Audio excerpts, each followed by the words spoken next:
Oui, alors moi j'étais musulmane il y a encore 2 mois et demi. Waouh. Et je suis médecin, on m'a annoncé un cancer des ovaires au mois de juin. D'accord, d'accord. Et pendant 3 semaines, un mois, en fait, j'étais très très mal, jusqu'à entendre parler de Jésus. Quoi, j'en avais déjà entendu parler, mais là j'ai été vraiment touchée sur une vidéo comme ça un soir chez moi. Et donc je me suis intéressée à cette personne et en fait j'avais pleuré pendant 3 semaines de tristesse et là je pleurais d'amour. Wow. Et je comprenais pas. Donc j'ai regardé beaucoup de vidéos témoignages sur Jésus et le soir même, c'était le 11 juillet de cette année 2018, Wow. je me suis mise à genoux dans ma chambre pour la première fois de ma vie devant Dieu et j'ai supplié pendant 20 minutes, Jésus, si tu existes vraiment, moi ça me suffit pas d'entendre parler de toi, je veux te voir. Et je veux te voir d'une façon que plus jamais de ma vie je vais douter de toi. Et en fait, pendant 20 minutes, j'ai attendu, j'ai supplié à genoux. Et il s'est rien passé, je suis retournée dans mon lit. Et là, j'ai entendu une voix qui me disait « Retourne-toi ». Et j'ai fait ma rebelle. J'ai dit « Mais il n'y a rien, il y a un mur blanc derrière moi ». Et j'ai entendu une deuxième fois « Retourne-toi » de façon très forte. Et là, je me suis retournée. Et en fait, au-dessus de mon lit, j'ai fait plusieurs pas de recul parce qu'il y avait la tête de Jésus, en fait. Wow. Et énorme. Et en fait, dans ses yeux, ses yeux sont pas comme les nôtres en fait. Il y a pas un cercle quoi. Il y a tous les univers dans ses yeux. Et en fait, il m'a regardé, il m'a transpercé le cœur. Et en fait, là, j'ai une urgence intérieure Wow. qui, pour une musulmane, est incompréhensible. C'est-à-dire que c'est pas venu de mon mental. Je devais me faire baptiser le plus vite possible. Oh, wow. Donc le lendemain, j'ai cherché partout où me faire baptiser. J'ai regardé des églises sur Internet. J'étais devant des églises, j'étais là postée. C'était le 12 juillet et ça parlait pas à mon cœur. Je disais non, non, non. Les catholiques, les protestants, non, non, non. Et à la fin de la journée, j'ai dit à Jésus, tu m'as donné cette envie-là, donc guide-moi. Et donc il m'a guidée en fait vers des personnes qui font des baptêmes dans des lacs, des piscines, des trucs. Et donc j'ai été baptisée le 13 juillet 2018.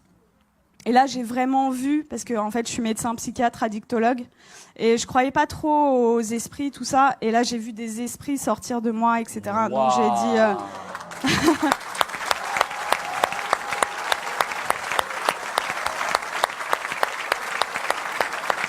Est-ce que ça vous dérange de venir un peu?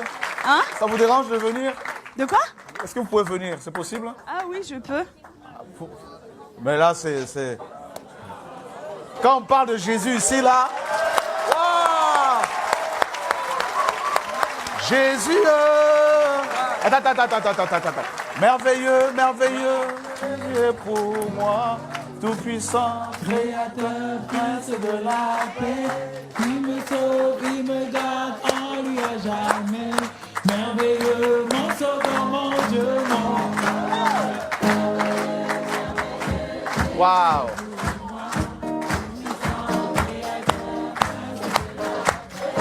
Il me sauve, il me garde en lui à jamais. Ah, merveilleux, merveilleux, Jésus est pour moi, puissant, créateur, prince de la paix.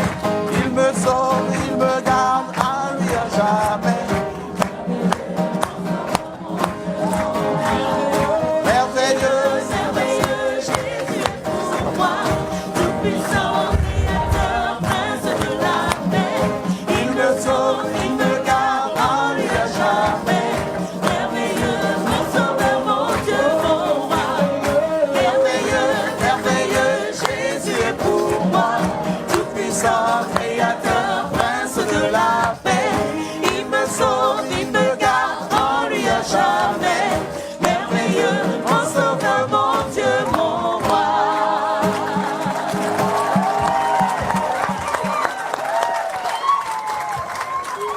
Wow. Donc je continue.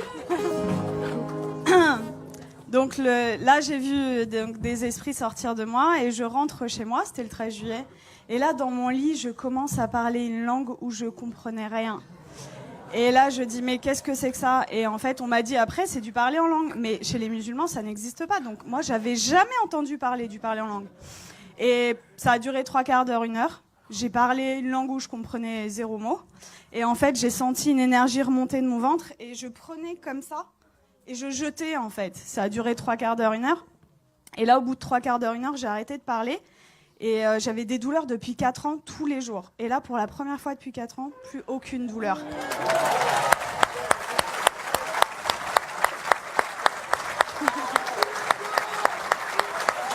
Wow.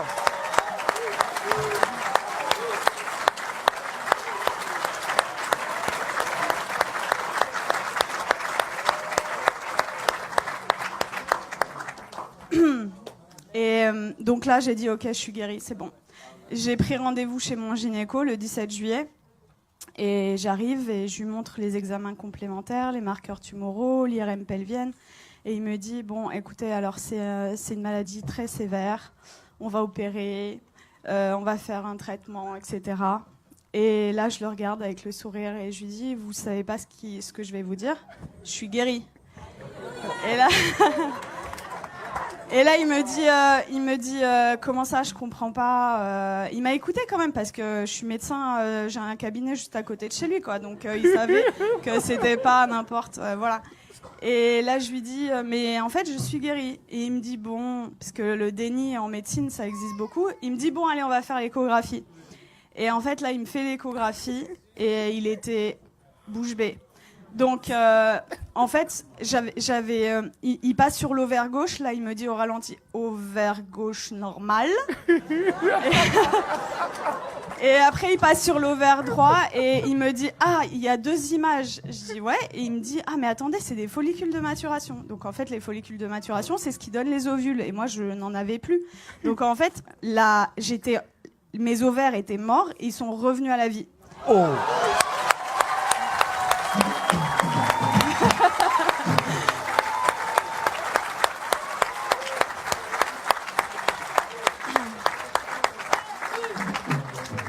Et là, il retire la sonde et il me dit, vous vous rhabillez, vous allez m'expliquer ce qui s'est passé. Et du coup, je lui raconte en gros que j'ai rencontré Jésus 6 jours avant, qu'il m'a guéri et tout. Et il me dit, bon, écoutez-moi bien. Moi, je crois en Dieu, donc je pense que c'est possible. Je suis juive, donc je pense que c'est possible. Mais vous êtes médecin, attention, gardez ça pour vous. Et là, je lui ai dit, j'ai rigolé. Je lui ai dit, c'est impossible. Je lui ai dit, je veux que le monde entier...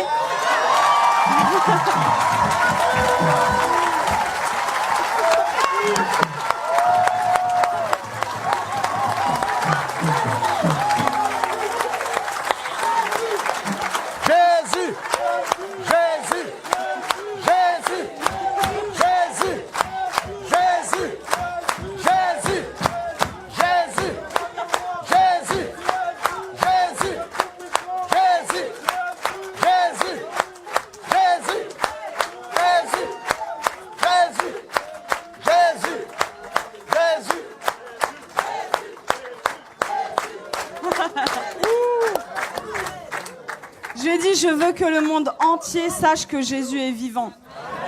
Et il m'a dit, bon, ok. Et, il m'a fait mon compte-rendu d'échographie, qui était normal. C'était un plaisir pur. Et il me le rend. Et là, il me dit, est-ce que je peux vous faire la bise au lieu de me serrer la main? Je dis, bien sûr. Et il me prend le visage et il me dit que Dieu vous garde. Et en fait, ce que je raconte partout autour de moi, c'est... Tout à l'heure, le frère disait que vous aviez vécu au Cameroun l'acte des apôtres. En fait, c'est ce que je vis tous les jours, quoi. Et c'est-à-dire que je travaillais que en cabinet. Le Seigneur m'a amené à travailler à l'hôpital, aux urgences. Et en fait, je vois des cas psychiatriques sévères. Et ma première garde après mon baptême, les infirmiers, le geste qu'ils ont fait le plus dans la nuit, c'était ça. Ils y croyaient pas, en fait. Il y avait que des miracles. Toute la nuit. Ils ont pas compris.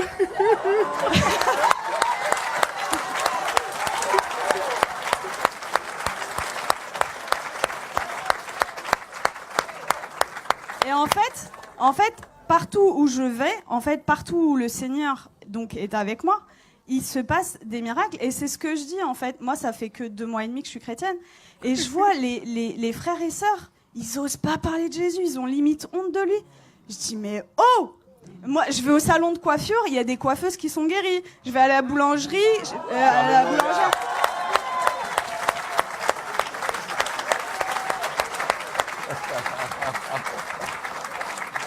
En fait, j'aime beaucoup cette expression. En fait, je dis que le Seigneur, c'est l'antidote à tout.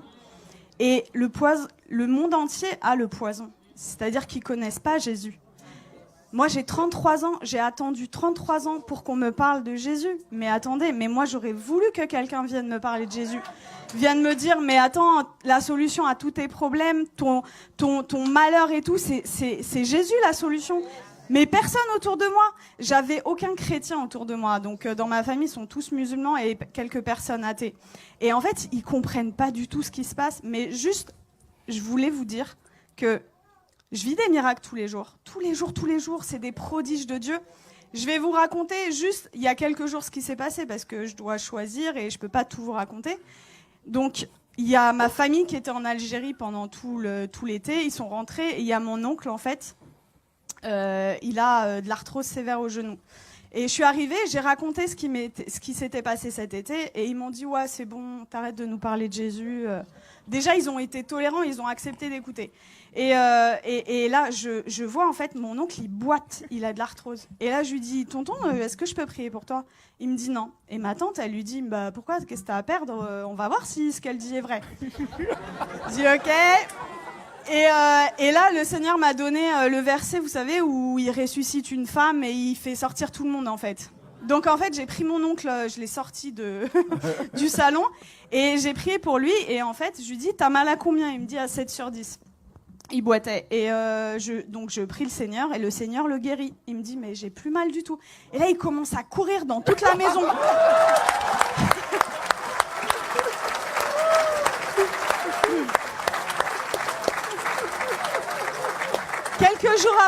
Quelques jours après, je retourne dans la famille et là, il me dit « Nermine, tu vas pas me croire, j'ai vu mon ophtalmo. » En fait, il voit son ophtalmo 2 fois par an et pour son glaucome. Donc, le glaucome, c'est une maladie chronique, c'est à vie, c'est comme le diabète. Et il me dit « L'ophtalmo, il a pas compris, j'ai plus de glaucome. » Il lui a dit « Je peux pas t'arrêter les 2 traitements parce que voilà, mais j'en arrête 1 sur 2. La prochaine fois, s'il y a plus rien, on arrête le 2e, quoi. » Et donc ça, c'était mon oncle et mon père qui a 80 ans, musulman depuis 80 ans. Wow. J'ai été le voir, ça faisait très longtemps que j'étais pas allée le voir, au moins 6 mois, 1 an. J'ai été le voir jeudi dernier. Et en fait, je lui ai raconté ce qui m'est arrivé. Il a été guéri, j'ai prié pour lui, il a été guéri de ses acouphènes, c'est des bourdonnements. Il avait depuis 10 ans, plus d'acouphènes. Il avait mal au dos, il pouvait pas sortir sans ceinture. Plus de ceinture, je l'ai sorti sans ceinture. Il voyait double, il avait une diplopie. Il voyait double quand il mettait pas ses lunettes. Plus de diplopie. Et là, au bout de 2 heures, il me dit c'est bon, je me donne à lui.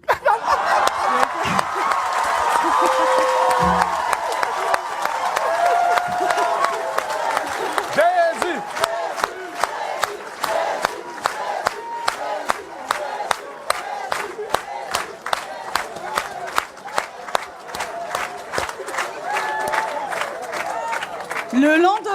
Le lendemain, donc c'était vendredi là, non c'était pas hier, c'était vendredi dernier. Vendredi, j'arrive, donc le lendemain, en fait là il me dit tout ce qu'on s'est dit là, t'oublies, c'était des bêtises, tu me parles plus de Jésus. J'étais choquée. Je dis bon, ok, et là dans ma tête, au bout de 2 minutes, je dis non, ça va pas se passer comme ça. Et ça, vraiment, les frères et sœurs, c'est un truc hyper important. Vous priez, mais il faut proclamer aussi ce qui est écrit dans la parole. Et donc, dans ma tête, j'ai dit, je proclame qu'il appartient à Jésus. Je proclame qu'il appartient à Jésus. Et donc, j'ai proclamé. Et là, il me dit, j'ai la tête lourde et tout. Et je dis, j'ai vu l'opportunité. Je dis, je peux prier pour toi? Et il me dit, non, tu m'approches pas. Et donc, en fait, 3 fois d'affilée, en 1 heure, peut-être 3 fois, je lui ai proposé. La 3e fois, il me dit, ça prend combien de temps? Je lui dis 5 secondes. Je dis OK. Il me dit OK. Donc, je mets ma main comme ça, je chasse les esprits au nom de Jésus. Et là, il éternue, mais de façon disproportionnée. Et là, il me regarde et il me dit, c'est parti. Je dis, ah ouais? Et il me dit, tu crois que ça a un rapport avec ta prière? Je dis, bah totalement. Et du coup, on est reparti à parler de Jésus. Je l'ai sorti, on est parti manger ensemble. Ça faisait 20 ans, ça faisait 20 ans qu'on n'était pas sortis ensemble. Et en fait, je lui ai parlé du baptême dans l'après-midi. Et dans l'après-midi, il me dit, ok, je suis ok pour être baptisée. Donc là, j'étais là, j'ai dit, je vais te baptiser dans ma baignoire, mais je voulais pas le faire toute seule. Donc j'ai écrit à des frères et tout, oh, mon père, il veut se faire baptiser, qui sait? Et du coup, j'ai un frère qui est venu, et à 21h vendredi dernier, j'ai baptisé mon père.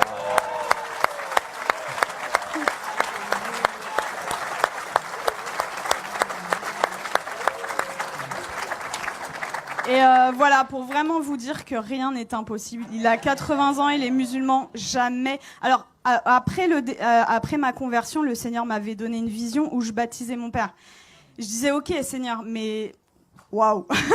Et en fait, ça s'est passé, quoi. Donc, vraiment, ne perdez pas espoir avec vos familles. Tout est possible. Pour nous, c'est impossible, mais pour le Seigneur, c'est possible. Et voilà, vraiment, votre vie, ça devrait ressembler au lac des apôtres, quoi.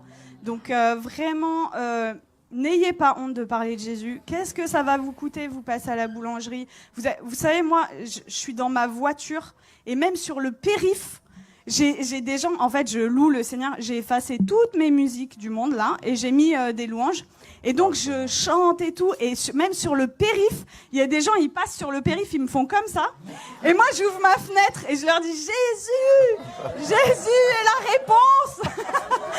Et voilà. Et en fait, franchement, si moi, en tant que médecin, et venant d'une famille de musulmans, je prends le risque, vous qui avez votre famille, etc., qui croyez, mais osez, quoi, parler de Jésus tout le temps, parce que, voilà, j'ai une image qui m'était venue, c'est limite non-assistance à personne en danger, en fait, de pas parler de Jésus. C'est l'antidote des antidotes à tout, et vraiment, quand vous découvrez un antidote et que quelqu'un en face de vous a le poison, ben, vous gardez pas l'antidote pour vous, quoi. C'est égoïste. Donc, il faut le partager.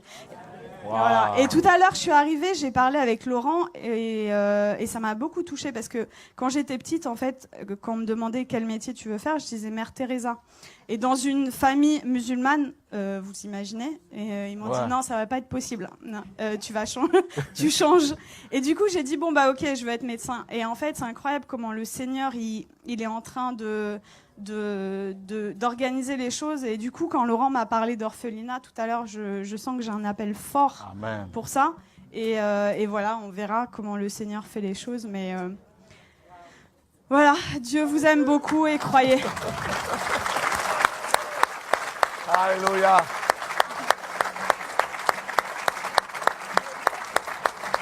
Waouh, gloire à Dieu.